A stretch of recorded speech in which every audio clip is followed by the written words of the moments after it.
আমার প্রিয় ভাইরা, এই জন্য আল্লাহ রাব্বুল আলামিন সূরা মায়েদার 67 নম্বর আয়াতে আমাদেরকে জানিয়ে দিয়েছেন, কি জানিয়ে দিয়েছেন? তোমাদেরকে তাবলীগ করতে হবে কোরআন দিয়ে। কোরআন ছাড়া অন্য কোনো কিছু দিয়ে তাবলীগ করা যাবে না। কোন দাদা কোন বাবা কি বললো এগুলো অনুসরণ করা যারা বলেন অনুসরণ করা যাবে না। কোরআন আমাদেরকে জানিয়ে দিচ্ছেন। আল্লাহ রাব্বুল আলামিন বলেন, ইত্তাবিউ মা উনজিলা ইলাইকুম মির রাব্বিকুম ওয়া লা তাত্তাবিউ মিন দুনিহি আউলিয়া قليلا ما تذكرون। সূরা আ'রাফ 8 নম্বর পারা 10 নম্বর পৃষ্ঠা 2 নম্বর লাইনে 3 নম্বর আয়াত আল্লাহ রাব্বুল আলামিন জানিয়ে দিলেন, ইত্তাবিউ তোমরা অনুসরণ করো মা উনজিলা ইলাইকুম মির রাব্বিকুম তোমাদের রবের পক্ষ থেকে যা নাযিল হয়েছে তাই তোমরা অনুসরণ করো। খুব ভালোভাবে খেয়াল করেন, আল্লাহ রাব্বুল আলামিন অনুসরণ করার জন্য কি বলেছেন? আল্লাহ রাব্বুল আলামিন কোনটা অনুসরণ করার জন্য বলেছেন? আমার কথা বোঝেন নাই না, এইদিকে আপনাদের মন নেই, আরেকদিকে মন গেছে। এখানে খুব খেয়াল করেন, ইত্তাবিউ আমরে সিগা, ইত্তাবিউ তোমরা অনুসরণ করো, মা মানে যা, উনজিলা অবতীর্ণ করা হয়েছে, ইলাইকুম তোমাদের কাছে, কার পক্ষ থেকে? মির রাব্বিকুম তোমাদের রবের পক্ষ থেকে। তাহলে তোমাদের রবের পক্ষ থেকে যা অবতীর্ণ করা হয়েছে তার অনুসরণ করো। এক, এটা পজিটিভ। নেগেটিভ সাইড আছে, ওয়ালা তাত্তাবিউ তোমরা অনুসরণ করতে পারবে না মিন দুনিহি আল্লাহর কাছ থেকে যা আসে নাই তার অনুসরণ করতে পারবে না। কথা ভালো মতো বলছেন, আল্লাহর পক্ষ থেকে যা আসে নাই তা অনুসরণ করতে পারবে না। ওয়ালা তাত্তাবিউ মিন দুনিহি আউলিয়া আল্লাহর পক্ষ থেকে যা আসে নাই এর যদি ওলি আউলিয়াও নিয়ে আসে তারপরে অনুসরণ করা যাবে না। কথা নিকা আরো জোরে বলেন কার?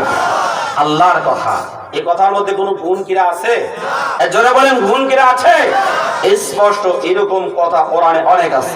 কলিলাম মা তাযাক্কারুন কিছু সংখ্যক মানুষ উপদেশ গ্রহণ করে আর অধিকাংশ মানুষে কোরআন বাদ দিয়ে মানুষের তৈরিকৃত আইন দিয়ে তারা জীবন চালায়।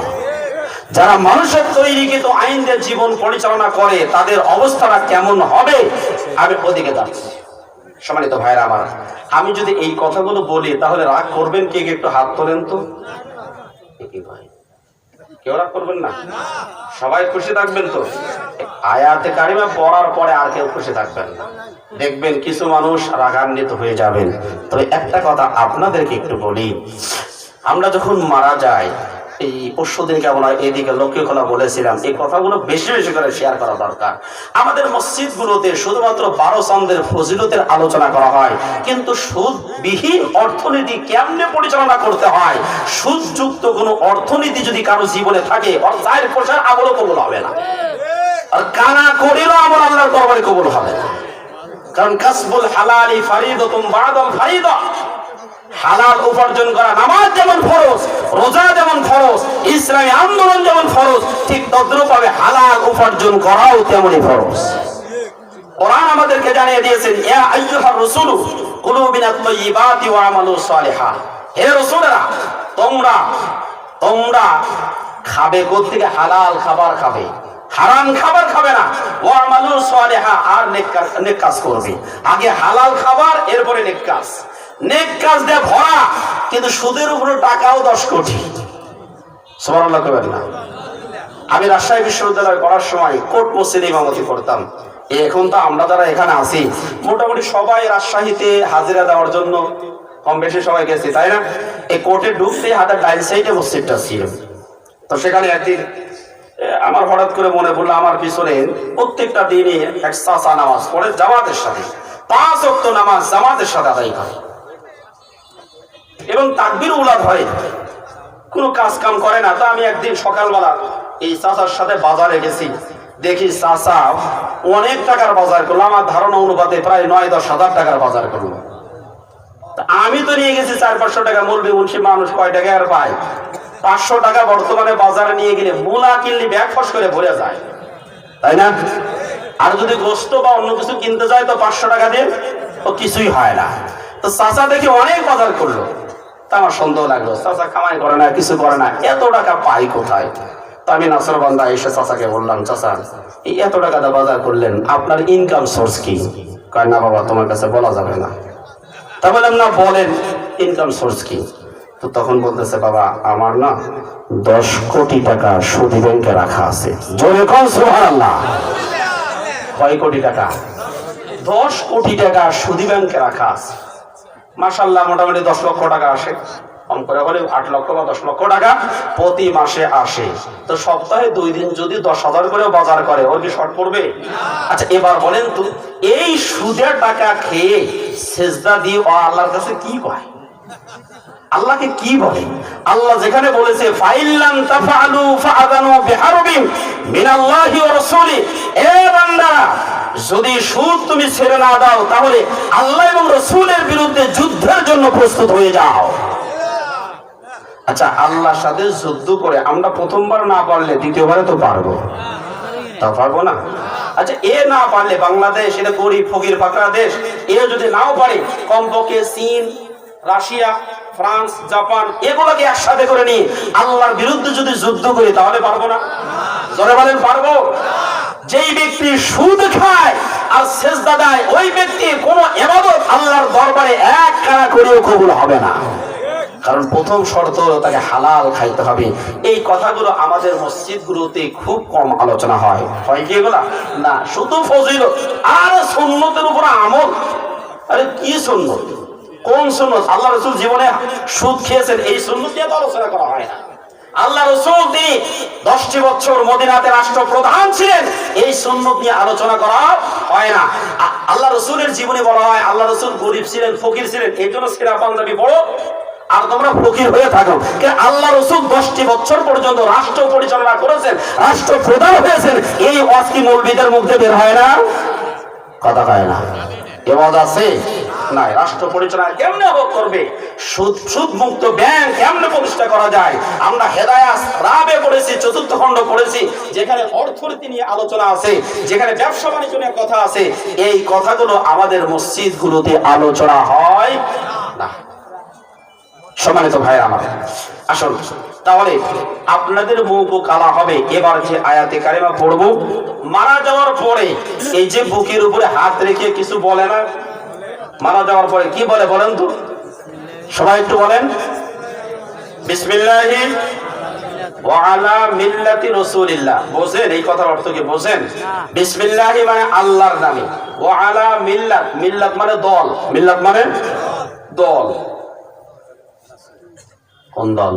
জাতীয় পার্টি, আওয়ামী লীগ। কোন দল? ওয়া আলা মিল্লাতি রাসূলিল্লাহ, আল্লাহ রাসূলের দলের উপরে, আল্লাহর নামে আল্লাহ রাসূলের দলের উপরে রেখে গেলাম। আচ্ছা একটু কমন সেন্সটা খোলেন তো।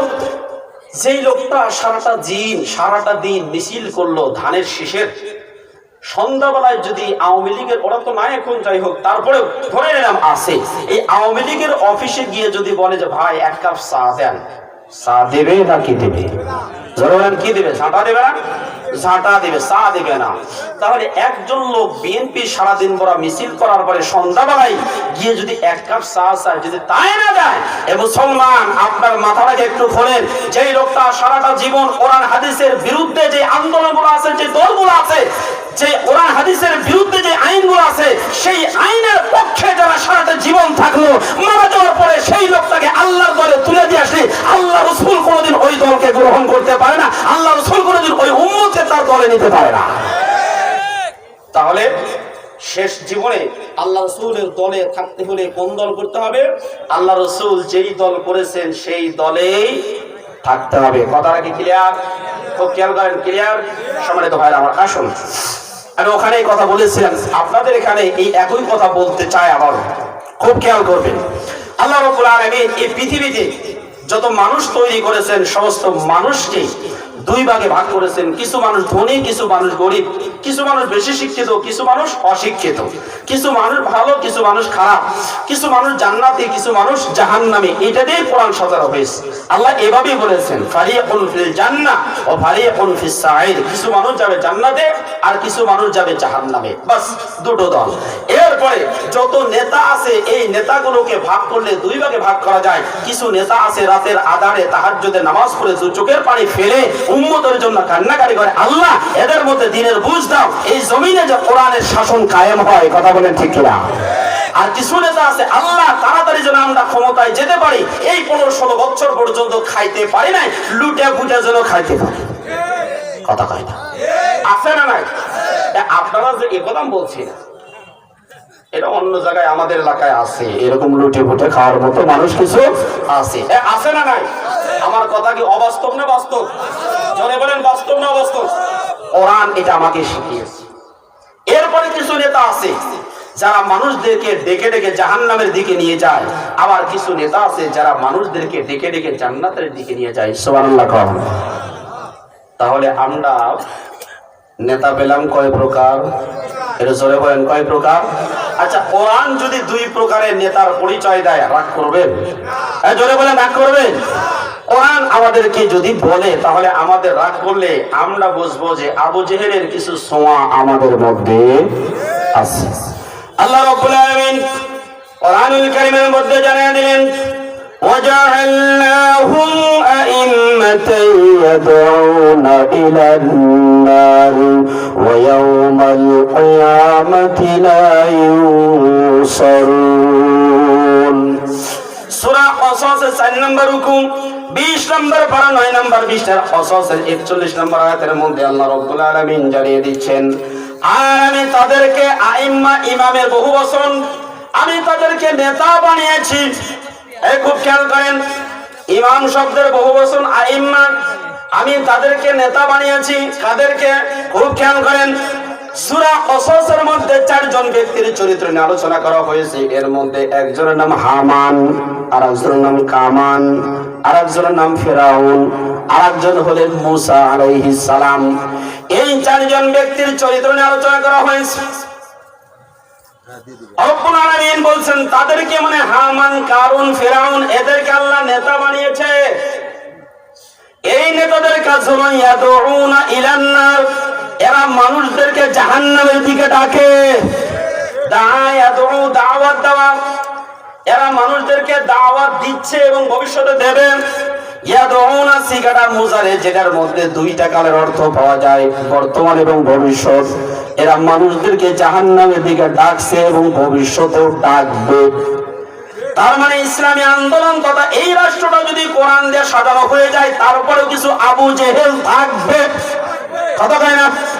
কোরআনে আমাদেরকে জানিয়ে দিচ্ছে, ইয়াদউনা, তারা আহ্বান করবে, তারা আহ্বান করছে ইলান নার, নার মানে জাহান্নাম। ওয়া ইয়াউমাল কিয়ামাতি লা ইনসারুন, যেই সমস্ত লোকগুলো এই জাহান্নামী নেতাদের অনুসরণ করবে, কিয়ামতের ময়দানে তারা কোনো সাহায্য প্রাপ্ত হবে না, সাহায্যকারী পাবে না। প্রিয় ভাইরা আমার, এই জায়গাতে এক শ্রেণীর নেতা আমরা পেলাম। কোরআনকে আবার একটু জিজ্ঞেস করি, আর এক শ্রেণীর নেতার পরিচয়টা কোরআনুল কারীমের মধ্যে কিভাবে দেওয়া হয়েছে?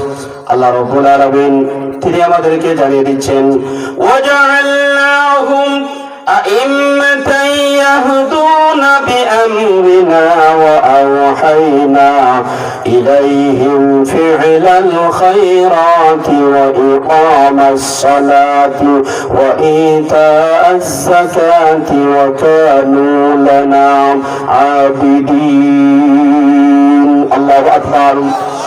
সূরা আম্বিয়ার 5 নম্বর হুকুম, 17 নম্বর পারা 7 নম্বর 20 73 নম্বর আয়াত।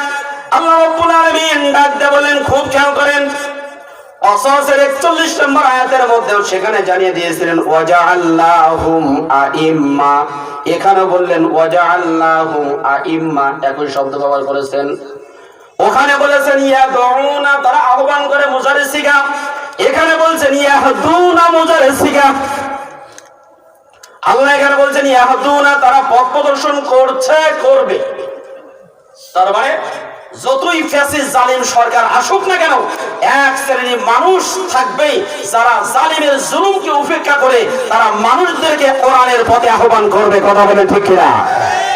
এরা থাকবে, কোরআন এটা বলে দিয়েছে। সুতরাং ওরা ইসলামী আন্দোলনকে নিশ্চিহ্ন করার ষড়যন্ত্র যতই করুক না কেন, আলেম ওলামাদেরকে জেল জুলুম মামলা হামলা যতই দিক না কেন, ওরা কোনোদিন নিঃশ্বাস করতে পারবে না। বরং যারা নিঃশ্বাস করতে আসবে ওরা বর্তমান জালিমদের মতো নিঃশেষ হয়ে যাবে।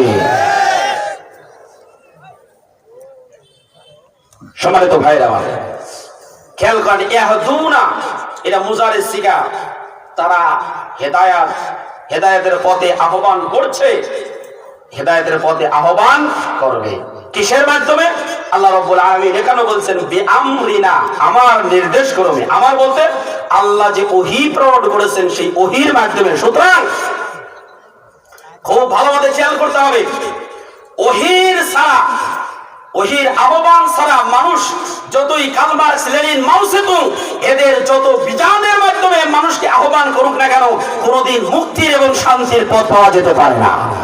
একমাত্র ওহীর পথই হলো শান্তির পথ। ওহী তথা কোরআনের আইন ছাড়া কোনোদিন শান্তি পাওয়া যাবে না। এই জন্য আল্লাহ রাব্বুল আলামিন বলছেন وأوحينا إليهم فعل الخيرات وإقام الصلاة وإيتاء الزكاة। রব্বুল আলামিন বলছেন, আর আমি তাদের কাছে ওহী প্রেরণ করলাম ফিআলাল খায়রাত, ভালো কাজ করা, ওয়া ইকামাস সালাত, নামাজ কায়েম করা, ওয়া ইতাজ যাকাত, যাকাত ভিত্তিক অর্থ ব্যবস্থা কায়েম করার জন্য আমি তাদেরকে নির্দেশনা দিলাম। আর ওই সমস্ত ব্যক্তিরা ছিল আমার আবেদ।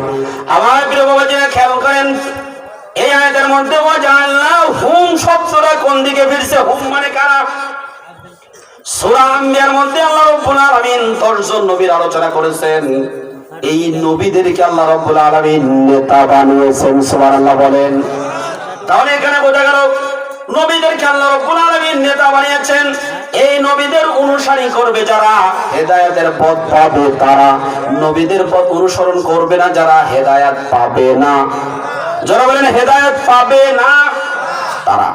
তাহলে আমরা নেতা পেলাম কয় ধরনের? আমার কথা বোঝেন নাই? নেতা পেলাম দুই প্রকারের। এক শ্রেণী নেতা মানুষদেরকে জাহান্নামের দিকে নেবে, আর এক শ্রেণী মানুষ যারা মানুষদেরকে জান্নাতের পথের দিকে নিয়ে যাবে। এখন আমাদের সমাজে কিছু মানুষ আছে যারা জাহান্নামের পথের দিকে আহ্বান করে। এবার প্রশ্ন হলো, জাহান্নামের পথের দিকে কারা আহ্বান করে? কোন বাক্যের মাধ্যমে আহ্বান করে? আমি আপনাদেরকে একটা হাদিস শোনাই। আনিল হারিস আল আশআরী রাদিয়াল্লাহু তাআলা আনহু قال قال رسول الله صلى الله عليه وسلم انا امركم بخمس الله امرني بهن। হারিস আল আশআরী রাদিয়াল্লাহু তাআলা আনহু বর্ণনা করেন, আমি তোমাদেরকে 5টা কাজের আদেশ দিচ্ছি, আল্লাহ আমাকে 5টা কাজের আদেশ দিয়েছেন। সুবহানাল্লাহ। কয়টা কাজের আদেশ? জোরে বলেন কয়টা? আরো জোরে বলেন কয়টা? 5টা কাজের আদেশ দিয়েছেন। এর মধ্যে একটা হলো আল জামাত। জামাতবদ্ধ জীবন যাপন করতে হবে। জামাতের বাইরে থাকার কোনো সুযোগ নাই। জামাত মানে সংঘবদ্ধ ইসলামী দলের অন্তর্ভুক্ত থাকতে হবে। যে নিজেকে মুসলিম বলে দাবি করবে সে কোনোদিন ইসলামী দল বাদ দিয়ে অনিসলামিক দলের অন্তর্ভুক্ত থাকতে পারে না। বিশ্বনবী এরপরে বলেছেন, ওমান ফারাকাল জামাতা ঈদা শিবরিন ফাকাদ খালা'a রিবাতাল ইসলামি মিন উনুকি। কোন একজন ব্যক্তি যদি জামাত থেকে এক বিগত পরিমাণ দূরে সরে যায় তাহলে ইসলামের রশি তার গলা থেকে ছুঁড়ে ফেলল। আর যেই ব্যক্তি ইসলামের রশিটা তার গলা থেকে খুলে ফেললো ওই ব্যক্তির উপরে আল্লাহর কোনো জিম্মাদারি নাই। ওমান মাতা ওয়া লাম ইয়াগজু ওয়া লাম ইউহাদ্দিস বিহি মাতা আলা শুরবাতিন মিনান নিফাক। যেই রাষ্ট্রে কোরআনের আন্দোলন কায়েম নাই, কোরআনের আইন কায়েম নাই, এই রাষ্ট্রতে এই কোরআনের আইন বাস্তবায়ন করার জন্য যারা আন্দোলন করলো না, আন্দোলন করার ইচ্ছা পোষণ পর্যন্ত করলো না, আল্লাহ রাব্বুল আলামিন বলেন এমত অবস্থায় যদি এই ব্যক্তিগুলো মারা যায় তাহলে ওই ব্যক্তিগুলো নিফাকের মৃত্যু হবে, অর্থাৎ মুনাফিকের মৃত্যু হবে। এরপরে বিশ্বনবী বলছেন ওমান দাআ বিদাওয়াল জাহিলিয়াতি ফাহুয়া মিন জুসা জাহান্নাম। এই খেয়াল করেন, ওমান দাআ, যেই ব্যক্তি আহ্বান করবে বিদাওয়াল জাহিলিয়াতি, জাহিলিয়াতের দিকে আহ্বান করবে। এবার প্রশ্ন হলো জাহিলিয়াত কোনটা? কোরআন বাদ দিয়া মানুষের যত আইন কারণ আছে সমস্ত আইনগুলোই হলো জাহিলিয়াতের আইন। ওয়ামান আহসানু মিনাল্লাহি হুকমান লিকাওমিন ইউকিনুন। আল্লাহ রাব্বুল আলামিন বলেন, আল্লাহর বিধানের চাইতে অন্য কোন বিধান কি তোমাদের কাছে শ্রেয় মনে হয়? না, তা হতে পারে না। আলাইসাল্লাহু বিআহকামিল হাকিমিন। এ দুনিয়ার মানুষেরা, তোমাদের কাছে আল্লাহর আইনের চাইতে অন্য কোন আইন কি উত্তম মনে হয়? আল্লাহর চাইতে উত্তম বিচারক কেউ আছে? জোরে বলেন, আল্লাহর চাইতে উত্তম কোন বিচারক আছে? নাই।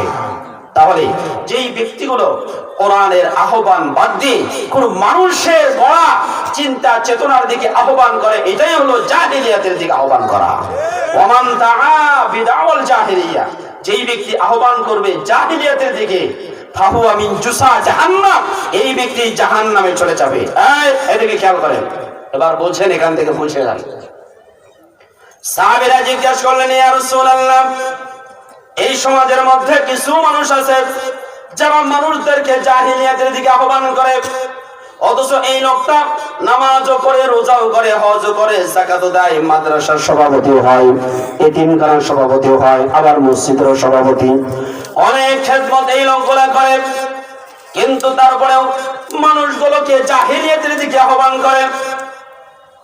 এই লোকগুলো নামাজও করে, হজও করে, যাকাতও দেয়, আবার মানুষগুলোকে জাহিলিয়াতের দিকে আহ্বান করে, তারপরেও কি এই লোকগুলো জাহান্নামে যাবে?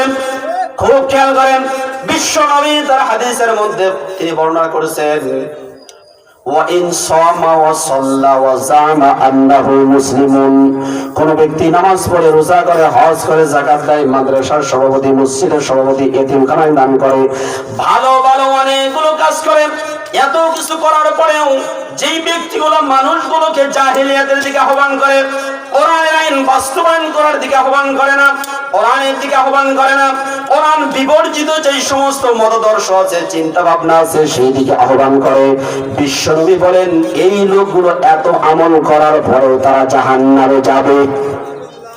আমার প্রিয় বাবাজিরা, ভালো মতো খেয়াল করেন।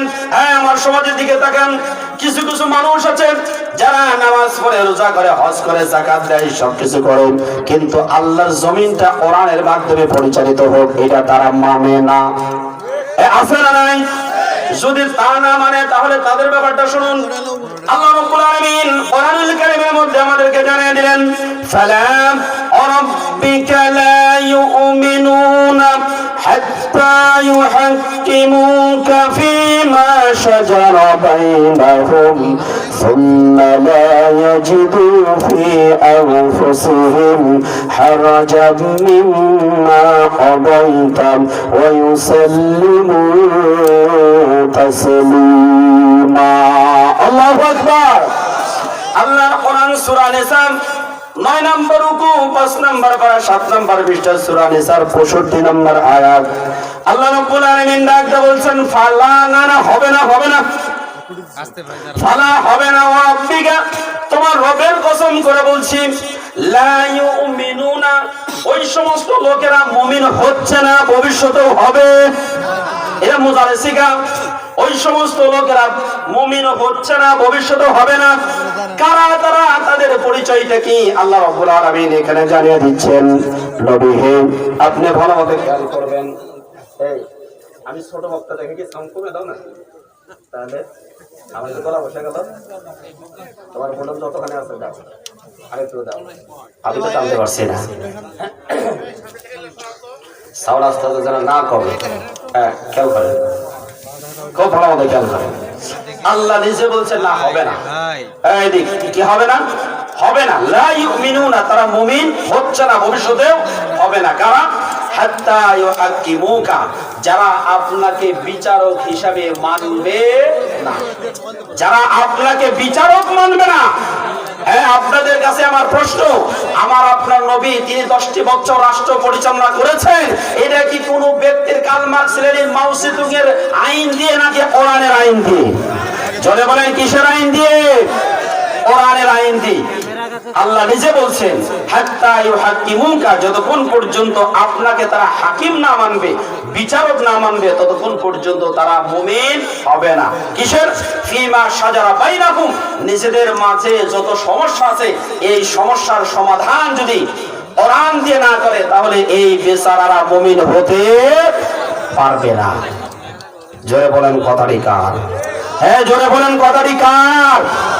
তাহলে আপনাদের কাছে আমার প্রশ্ন, যেই সমস্ত মানুষগুলো নামাজ পড়ে, রোজা করে, হজ করে, যাকাত দেয়, কিন্তু ওই পার্লামেন্টে কোরআনটা যাক এটা যারা বিশ্বাস করে না, যারা চায় না, বরং যারা কোরআনের আন্দোলন করে পার্লামেন্টে কোরআনটা নিয়ে যেতে চায়, এই সমস্ত লোকদের উপরে যারা মামলা, হামলা, জেল, জুলুম, নির্যাতন করে, আপনাদের কাছে প্রশ্ন, আমরা কি সেই সমস্ত লোকদের কাছে হেরে যাব, নাকি দাঁত ভাঙা জবাব দিয়ে এই কোরআনটা পার্লামেন্টে নিয়ে যাওয়ার জন্য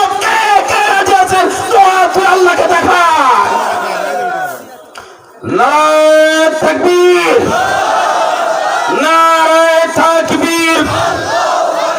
আল কোরআনের আলো, আল হাদিসের আলো, কোরআন হাদিস যেখানে, মদ জুয়া যেখানে, নারে তাকবীর। আমার প্রিয় ভাইরা, নারায়ে তাকবীরের ধ্বনি বেশি বেশি করে দিতে হবে। জামাত ইসলামের ঢাকা দক্ষিণ মহানগরীর সেক্রেটারি ডক্টর শফিকুল ইসলাম মাসুদ ভাইয়ের একটা ভিডিও ক্লিপ আপনারা দেখেছিলেন। তিনি খুব সম্ভব নোয়াখালীতে গিয়ে এই কথা বলেছিলেন, এই 15টি বছর আমাদেরকে আল্লাহু আকবারের ধ্বনি তারা তুলতে দেয় নাই। আল্লাহু আকবারের তাকবীরের ধ্বনি যেখানেই হয়েছে সেখানেই এই গোপাইলা লীগ নিয়ে এসে উপস্থিত। কথাটা ঠিক না? ঠিক। গোপাইলা লীগ পর্যন্ত, গোপাইলা লীগ নিয়ে এসে সেখানে উপস্থিত।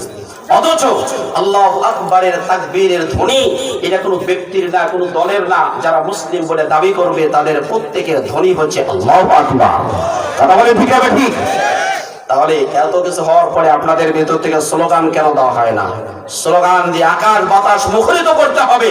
28 অক্টোবরের দিন এই নরপিশাচরা যখন মৃত ব্যক্তির উপরে, লাশের উপরে তারা নৃত্য করতেছিল, সেই সময় অল্প কিছু মানুষের নারায়ে তাকবীরের ধ্বনিতে তাদের অন্তরের মধ্যে এমন প্রকম্পন শুরু হয়েছে। আমরা দেখেছি 5ই আগস্টেও নারায়ে তাকবীরের ধ্বনি যখন চতুর্দিক থেকে এসেছে, তখন এই জালিম পিছনে দরজাটা পালাইতে বাধ্য হয়েছে। সুতরাং নারায়ে তাকবীরের ধ্বনি প্রত্যেকটা জায়গায় আমাদেরকে দিতে হবে। নারায়ে তাকবীরের ধ্বনি যত দিবেন, জালিমের অন্তর, মুনাফিকদের অন্তর ততই প্রকম্পিত হতে থাকবে। চিল্লায়ে বলেন ঠিক কিনা? আমার প্রিয় ভাইরা, তাহলে মুনাফিকদের বৈশিষ্ট্য হলো আল্লাহর আইন তারা মানবে না। এই আয়াতের একটা শানে নজুল আছে। একজন ইহুদি, একজন অমুসলিম আর একজন মুসলিম, এই দুইজন ব্যক্তির মাঝে একটা সমস্যা বেঁধেছে। এই দুইজন ব্যক্তি একটু থামেন, ওরা সেট করে তাড়াতাড়ি যাবে। এবার এই দুইজন ব্যক্তির মাঝে যখন সমস্যা তৈরি হয়েছে, সমস্যা সমাধান গল্পে তারা বলেছে, ইহুদি বলল চলো তোমাদের নবীর কাছে যাই। এবার মুসলিম যে নিজেকে দাবি করেছে সে বলছে না, ওমরের কাছে যাই, কারণ ওমর কাফেরদের ব্যাপারে খুবই কঠোর। তো যাই হোক, শেষ পর্যন্ত বিশ্ব নবীর কাছে চলে গেছে। যাওয়ার পরে বিশ্ব নবী সবকিছু শুনে তিনি ইহুদির পক্ষে রায় দিয়েছেন, মুমিনের বিপক্ষে রায় দিয়েছেন। এখান থেকে আপনাদের শিক্ষা নিতে হবে, যদি কোরআনের আইন প্রতিষ্ঠিত হয়, এই সংসদটা যদি কোরআনের সংসদ হয়, তাহলে এই দেশের সবচাইতে সুবিধা পাবে যারা অমুসলিম আছে তারা। কথা বলে ঠিক হবে? ঠিক। আপনাদের কাছে একটা জিনিসের প্রশ্ন করি, এই 15টি বছরে হিন্দু ভাইরা তারা পূজা করে যেই পরিমাণ শান্তি পেয়েছে, তার চাইতে 1000 গুণে বেশি শান্তি পেয়েছে এই সময়ে। কথা ঠিক হবে? ঠিক। কারণ ওই সময় ছিল খাওয়া পার্টি, এখন খাওয়া পার্টি ছিল না। আমি সেই মিটিং এ উপস্থিত ছিলাম। সিরাজগঞ্জ পৌরসভাতে দায়িত্ব দেওয়া হলো 54টা পূজা মণ্ডপ ছিল, এর মধ্যে জামাত ইসলামকে দেওয়া হলো 18টা, ছাত্র শিবিরকে দেওয়া হলো কয়েকটা, আর কয়েকটা আমাদের সহযোদ্ধা বিএনপি ভাইদেরকে দেওয়া হলো। 18টা দেওয়ার পরে বলছে এই 18টা পূজা মণ্ডপ পাহারার জন্য যেই যেই জায়গায় দেওয়া হয়েছে এই পূজা মণ্ডপের লোকেরা যেন মায়ের কোলের মধ্যে থাকবে। সুবহানাল্লাহ। কারণ ইসলাম প্রত্যেকটা নাগরিকের অধিকার সঠিকভাবে আদায় করার জন্য বলে, হোক সে মুসলিম, হোক সে মুসলিম অমুসলিম, যাই হোক না কেন, যার যতটুকু অধিকার ততটুকু আদায় করতে হবে। অমুসলিম দেখে অনধিকার করতে হবে, তারপর জুলুম করতে হবে, কোরআন এটা আমাদেরকে শিখায় না। কথা বলেন ঠিক না ঠিক?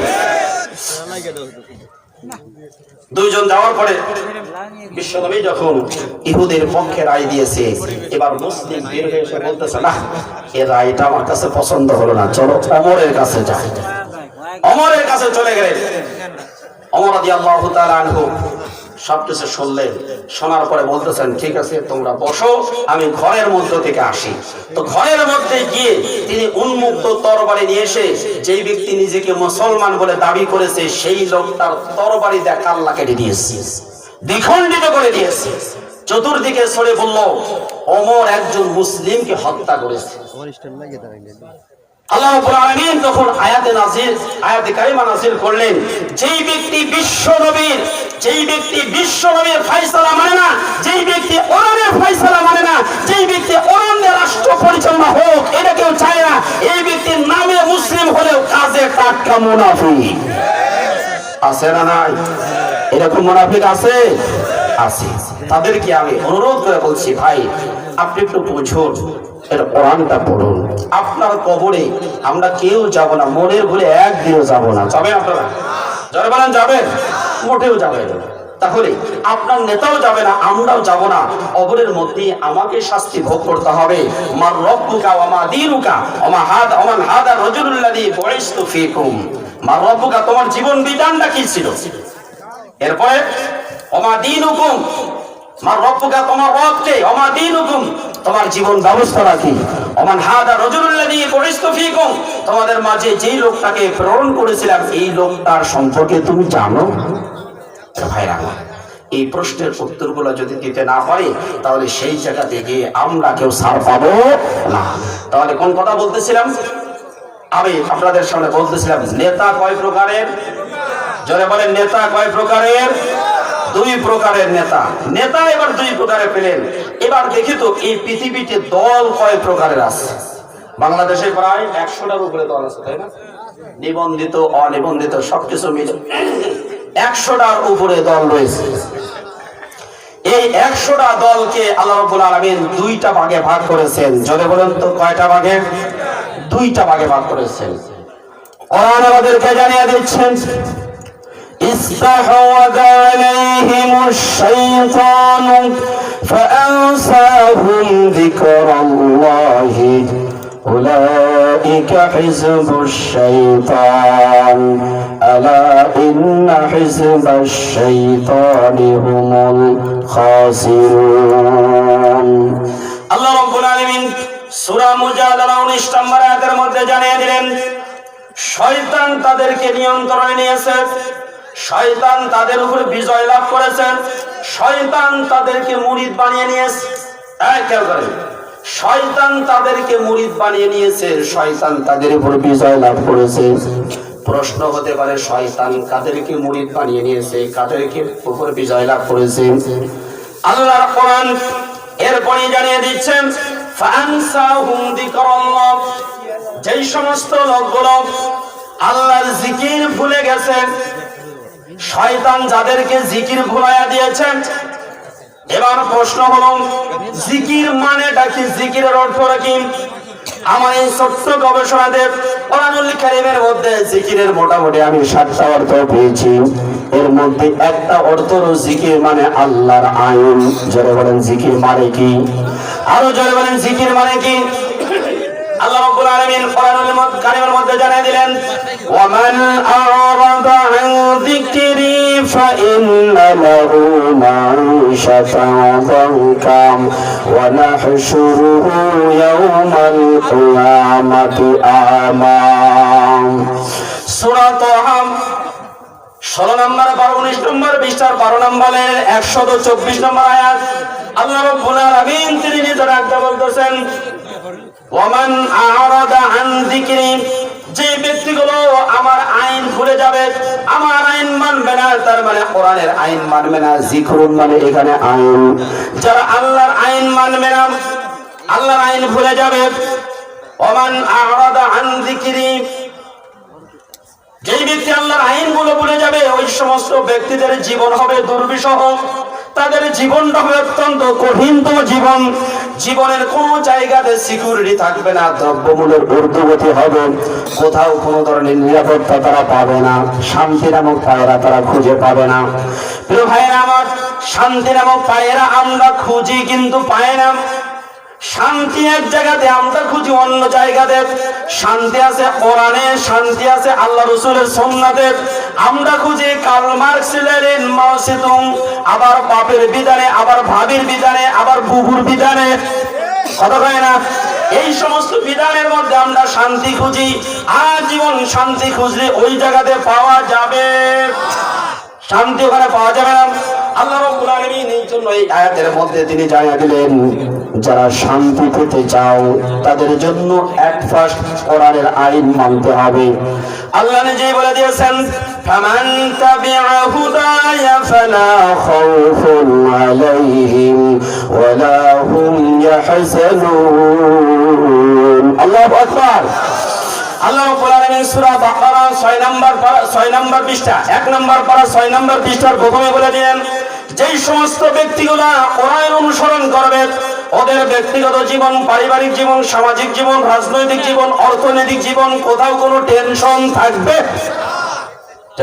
না শুধু কোরআন অনুসরণ করতে হবে যদি কোরআন অনুসরণ করতে পারে তাহলে কোনো ধরনের টেনশন আমাদের জীবনে থাকবে না আমার প্রিয় ভাইরা তার এখানে যিকরুন শব্দের অর্থ আমরা একটা পেলাম আল্লাহর আইন যারা আল্লাহর আইন অনুসরণ করবে না শয়তান যাদেরকে আল্লাহর আইন ভুলাইয়া দিবে উলাইকা হিজবুশ শাইতান আল্লাহ নিজেই বলছেন এরা হলো শয়তানের দল এরা কার দল হিজবুন শব্দের অর্থ দল আল্লাহ মানে আল্লাহ উলাইকা হিজবুশ শাইতান এরা হলো শয়তানের দল আর মনে রাখবেন আলা ইন্না হিজবাশ শাইতানি হুমুল খাসিরুন যারা শয়তানের দল হবে এরাই হলো সবচেয়ে ক্ষতিগ্রস্ত হবে এরা সবচেয়ে বেশি ক্ষতিগ্রস্ত হবে তাহলে আমরা যদি একটু বিশ্লেষণ করি শয়তানের দলের পরিচয় পাওয়ার জন্য জাদু করে যাওয়ার দরকার আছে জোরে বলেন জাদু করে যাওয়ার দরকার আছে যাদের সংবিধানে আল্লাহর জমিনে কোরআনের আইন প্রতিষ্ঠা করার কোনো কর্মসূচি নাই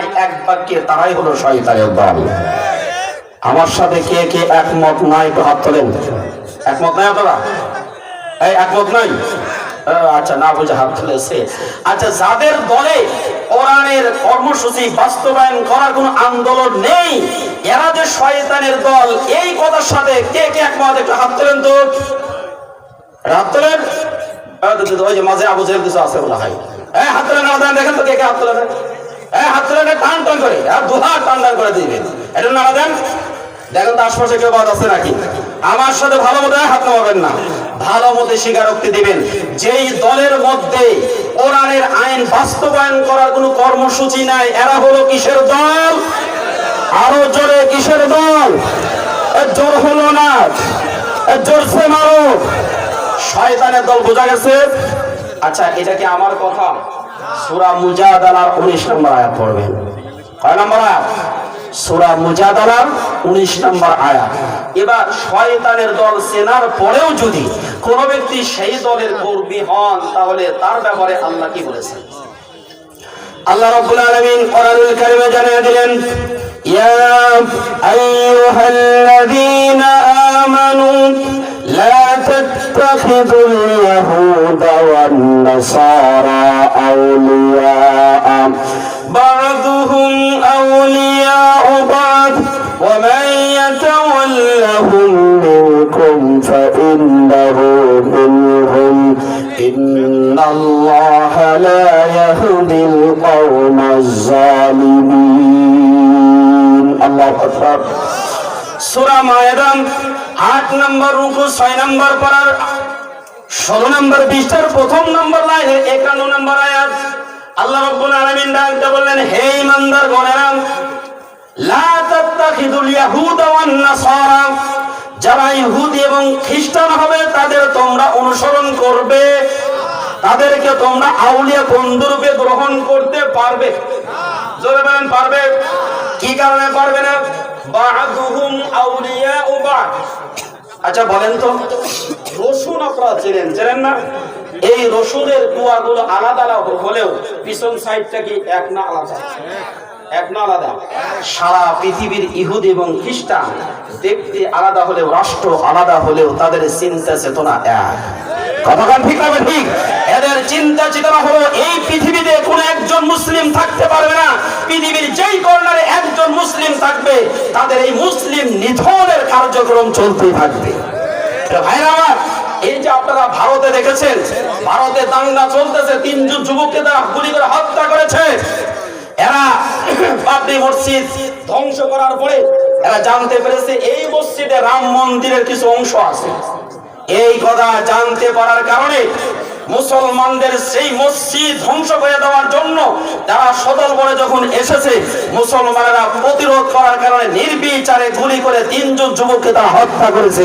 আবার প্রিয় ভাইরা, ভারতে আমাদের মসজিদগুলো ধ্বংস করা হয়, সেখানে কোনো প্রতিবাদ হয় না, কিন্তু বাংলার এই জমিনে যারা হিন্দু আছে তাদের কোনো প্রতিমা, তাদের কোনো মন্দির যদি ধ্বংস হয়, আমাদের এই দেশের এক শ্রেণী মুনাফিক আছে যারা গলা চেঁচে ফেটে ফেলায়। কথা বলে ঠিক কিনা?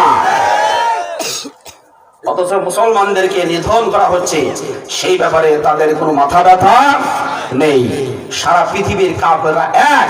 দেখবেন রোহিঙ্গাদের যখন নিধন শুরু হয়ে গেল, পৃথিবীর সমস্ত মানুষকে বাঘ চুপ করে থাকলো। ফিলিস্তিনের মুসলমানদেরকে পাখির মতো গুলি করে হত্যা করা হচ্ছে, সেই জায়গাতে সারা পৃথিবীর কাফেররা সব চুপ। অথচ এই 54টা মুসলিম রাষ্ট্র, 57টা মুসলিম রাষ্ট্র তারা যদি একসাথে একত্রিত হয়ে হুঙ্কার আর ঝুঙ্কার দিকে নারায়ে তাকবীরের ধ্বনিতে এক আল্লাহর বাক্যে যদি তারা ঐক্যবদ্ধ হতো, সারা পৃথিবীর কোন ইহুদি খ্রিস্টান মুসলমানদের দিকে মাথা চাড়া দিয়ে কথা বলতে পারতো না।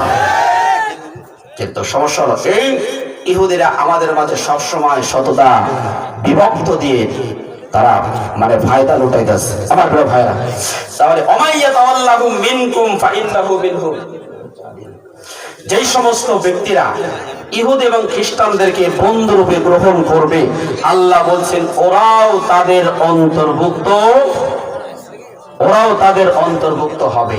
আর মনে রাখবেন, ইন্নাল্লাহা লা ইয়াহদিল কওমাজ জালিমিন, আল্লাহ কোন জালিমকে পছন্দ করেন, যারা বলেন জালিমকে পছন্দ করেন না। সম্মানিত ভাইরা আমার, যেই সমস্ত ব্যক্তিরা আল্লাহর আইন পছন্দ করে না, আল্লাহ এবং আল্লাহ রসুলকে পছন্দ করে না, আল্লাহর আইন যাদের ভালোবাসে না, এই সমস্ত লোকেরা আপন ভাই, ব্রাদার, বোন, ভগ্নীও যদি হয়, তারপরেও তাদের সাথে কোনো সম্পর্ক রাখা যাবে না। আল্লাহ নিজেই বলছেন,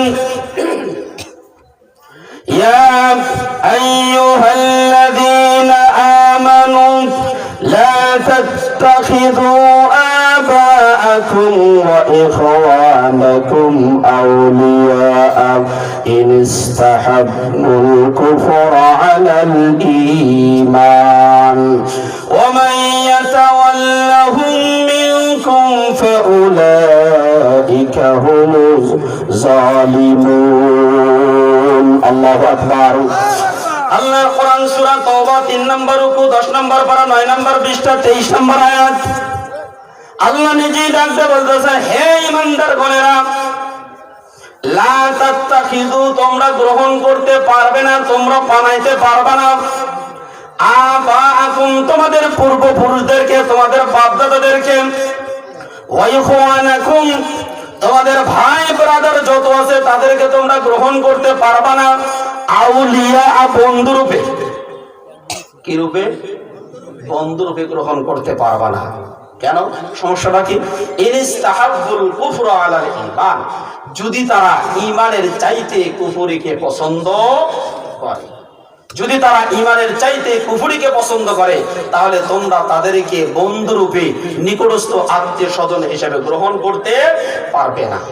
হ্যাঁ, এই নির্দেশনা, এই অর্ডিন্যান্স, এই রুলস জারি করার পরেও কোন একজন মুমিন যদি, যারা আল্লাহর জমিনে আল্লাহর আইন প্রতিষ্ঠা হওয়াকে পছন্দ করে না, এদেরকে যদি বন্ধুরূপে গ্রহণ করে, ওই দলের কর্মী হিসাবে অংশগ্রহণ করে, থাকে, সমর্থন করে, আল্লাহ বলেন ওমাইয়াতা ওয়াল্লাহুম মিনকুম, যারা তাদেরকে বন্ধুরূপে গ্রহণ করবে, ফাউলাইকা হুমুজ জালিমুন, ওরা হলো জালিম। ওরা কি হবে? জোরে বলেন, ওরা কি হবে?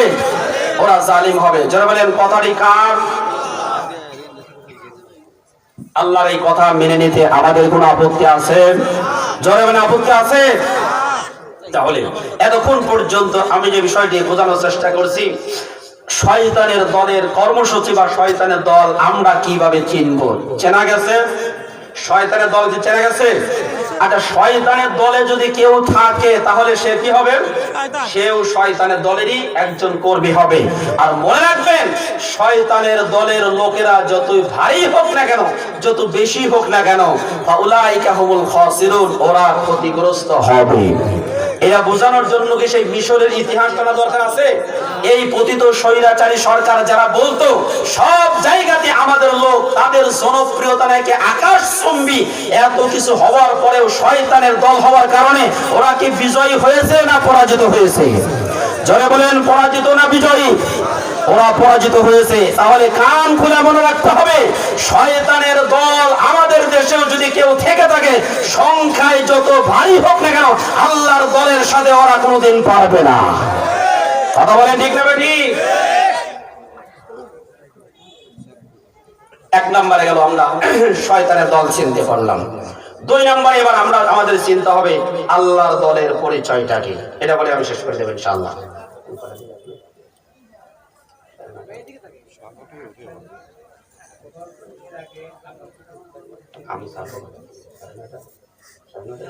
আচ্ছা, সবাই তো ভাইরা আমার খুব খেয়াল করেন, আমরা একটা পরিচয় পেলাম। আচ্ছা, ঠিক আছে, শয়তানের দলের পরিচয় পেলাম। এবার হচ্ছে আল্লাহর দলের পরিচয়। আমি খুব সংক্ষেপে একটু বলছি। সম্মানিত ভাইরা আমার, সূরা মুজাদালার 22 নম্বর আয়াতটা আপনারা একটু ভালো মতো পড়বেন। সূরা মুজাদালার কয় নম্বর আয়াত? 22 নম্বর আয়াত। এই জায়গাতে আমার ভাইরা একটু ভালো মতো খেয়াল করেন, এই জায়গাতে অতীব গুরুত্বপূর্ণ একটি মেসেজ দেওয়া হয়েছে। আল্লাহ রাব্বুল আলামিন এই জায়গাতে বলছেন, লা তাজিদু কওমান ইউমিনুনা বিল্লাহি ওয়াল ইয়াউমিল আখির, তুমি এমন কোন সম্প্রদায়কে পাবে না যারা আল্লাহ এবং তার রাসূলের প্রতি, আখিরাতের প্রতি বিশ্বাস স্থাপন করেছে, তাদেরকে, যারা আল্লাহ এবং তার রাসূলের বিরুদ্ধাচরণ করেছে, তাদেরকে কোনোদিন তারা বন্ধু রূপে গ্রহণ করবে না। মেসেজটা ক্লিয়ার করে নেন। যারা আল্লাহর আইন জমিনে প্রতিষ্ঠা করতে চায় না, তাদেরকে, যারা প্রকৃত মুমিন, তাদেরকে কখনো বন্ধু রূপে গ্রহণ করতে পারে না। এই আয়াতে কারিমাটা নাযিল হয়েছে আব্দুল্লাহ ইবনে আব্বাস রাদিয়াল্লাহু তাআলা আনহু থেকে বর্ণিত। তিনি বলেন, এই আয়াতে কারিমাটা নাযিল হয়েছে আবু উবাইদা ইবনুল জাররাহ রাদিয়াল্লাহু তাআলা আনহুর শানে। কেন? আবু উবাইদা ইবনুল জাররাহ রাদিয়াল্লাহু তাআলা আনহু উহুদ যুদ্ধে তিনি অংশগ্রহণ করেছেন। উহুদ যুদ্ধে মুসলমানদের পক্ষে আবু উবাইদা ইবনুল জাররাহ এক সাইডে, আর তার বাবা আব্দুল্লাহ ইবনে জাররাহ এরা মুনাফিকদের, কাফেরদের দলে। তাহলে সন্তান হলো মুমিনদের দলে আর বাবা হলো কাফেরদের দলে। আবু উবাইদা ইবনুল জাররাহ রাদিয়াল্লাহু তাআলা আনহু যখন ময়দানে ঝাঁপিয়ে পড়লেন, বাবা এবং ছেলে দুইজন সম্মুখে যুদ্ধ করতেছেন। যুদ্ধ করতে করতে এক পর্যায়ে আবু উবাইদা ইবনুল জাররাহ রাদিয়াল্লাহু তাআলা আনহু তার নিজ তরবারি দ্বারা তার জন্মদাতা পিতাকে হত্যা করেছে। সম্মানিত ভাইরা, আমাদের দেশে এখন অনেক মানুষ এই কথা বলে, আমরা যুদ্ধ করব কার সাথে? সবাই তো মুমিন। বলে কি বলে না? এখন এইটা যদি বলতে যায় তাহলে আমাদেরকে যেতে হবে আবার সূরা নিসার দিকে। আল্লাযীনা আমানু ইয়াকাতিলুনা ফি সাবিলিল্লাহ ওয়াল্লাযীনা কাফারু ইয়াকাতিলুনা ফি সাবিলিত তাগুত ফাকাতিলু আউলিয়া আশ-শাইতান। আল্লাহ রাব্বুল আলামিন এখানে জানিয়ে দিয়েছেন তোমরা যুদ্ধ করবে তাগুতের বিরুদ্ধে। যারা মুমিন হবে তারা তাগুতের বিরুদ্ধে যুদ্ধ করবে, আর যারা শয়তান হবে তারা যুদ্ধ করবে শয়তানের সাথে। শয়তানরা মুমিনদের বিরুদ্ধে যুদ্ধ করবে, মুমিনরা শয়তানের বিরুদ্ধে যুদ্ধ করবে। আমি অল্প একটু মেসেজ আপনাদেরকে দিয়ে শেষ করতে চাই, সেটা হলো আবু উবাইদা ইবনুল জাররাহ রাদিয়াল্লাহু তাআলা আনহু, তিনি তার শানে এই আয়াতে কারিমাটা নাযিল হয়েছেন। এখানে কয়েকটা আয়াত বলেছেন ওয়ালাউ কানু আবাহুম, যদিও তারা তাদের পিতা হয়। আবু উবাইদা ইবনুল জাররাহ তিনি নিজ হাতে তার পিতাকে হত্যা করেছেন শুধুমাত্র ইসলামের দলে কালেমার পতাকা তলে না থাকার কারণে। সম্মানিত ভাইরা আমার, 2 নম্বরে হচ্ছে ওমর ইবনুল খাত্তাব রাদিয়াল্লাহু তাআলা আনহু, তিনি হত্যা করেছেন তার মামা ছিলেন আস ইবনে হিশাম ইবনে মুগীরাকে। তিনি বদরের যুদ্ধের সময় নিজ তরবারি দ্বারা আপন মামাকে হত্যা করেছেন। এরপরে আবু বকর রাদিয়াল্লাহু তাআলা আনহু, তিনি বদরের যুদ্ধে এক পক্ষে আবু বকর রাদিয়াল্লাহু তাআলা আনহু, আর এক পক্ষে তার সন্তান। সরাসরি আবু বকর রাদিয়াল্লাহু তাআলা আনহু তার সন্তানকে ডাকতেছে, আসো তোর মতো সন্তানকে আমি জাহান্নামে পাঠিয়ে দেব। কিন্তু আল্লাহ বাঁচালা, সন্তানটা অন্যদিক দিয়ে চলে গেছে, যার কারণে তাকে হত্যা করতে পারে নাই। আমার প্রিয় ভাইরা, এই জন্য বিশ্বনবী বর্ণনা করেছেন লা ইউমিনু আহাদুকুম হাত্তা আকুনা হাব্বা ইলাইহি মিন ওয়ালিদিহি ওয়ান নাসি ওয়ালাদিহি ওয়ান নাসি আজমাইন। যতক্ষণ পর্যন্ত আমার নেতা, আমার নেত্রী, যতক্ষণ পর্যন্ত আমার ধন সম্পদ, টাকা পয়সা, বিবি বাল বাচ্চা, এগুলো কোরআন হাদিস আল্লাহ এবং তার রাসূলের চাই, আল্লাহ এবং রাসূল এগুলা বেশি মহব্বত না হবে আমার অন্তরের মধ্যে, এগুলোর প্রতি মহব্বত বেশি না হবে, ততক্ষণ পর্যন্ত ওই ব্যক্তি পরিপূর্ণ মুমিন হতে পারবে না। সম্মানিত ভাইরা আমার, তাহলে আসলে আমরা যে জিনিসটা বোঝাতে চাচ্ছি, কোরআনের আইন যারা মানবে না, এরা হলো শয়তানের দল। এই শয়তানের দলে কোন একজন মুমিন থাকতে, জনে বলেন মুমিন থাকতে পারে? আমার প্রিয় ভাইরা, থাকতে পারে না। কেন? কোরআনুল কারীমের পক্ষে যদি আমি আপনি না থাকি, কিয়ামতের ময়দানে স্বয়ং কোরআন আমার আপনার বিরুদ্ধে আল্লাহর দরবারে মামলা দায়ের করবে। আমি একটু বলছি, সূরা ফুরকান 30 নম্বর আয়াতটা পড়ে দেখবেন। وقال الرسول يا ربي ان قومي اتخذوا هذا القرآن مهجورا। কিয়ামতের ময়দানে বিশ্ব নবী কোর্টে গেলে আপনারা দেখবেন উকিল সাহেবরা এরকম করে একটা কোর্ট ফাইল নাই না, এর ভিতরে বাদী বা বিবাদীর মামলা সবকিছু ফেরেশতে লেখা থাকে।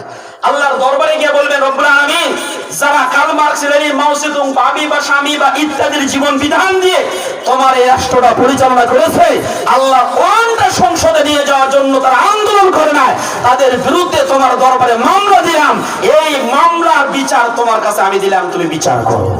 আমার প্রিয় ভাইরা, আল্লাহর দরবারে যদি আমরা সেই আসামির কাঠগড়ায় দাঁড়িয়ে যাই, বলেন তো ওই জায়গা থেকে কেউ আমাদেরকে বাঁচাতে পারবে? আরো জোরে বলেন, বাঁচাতে পারবে না।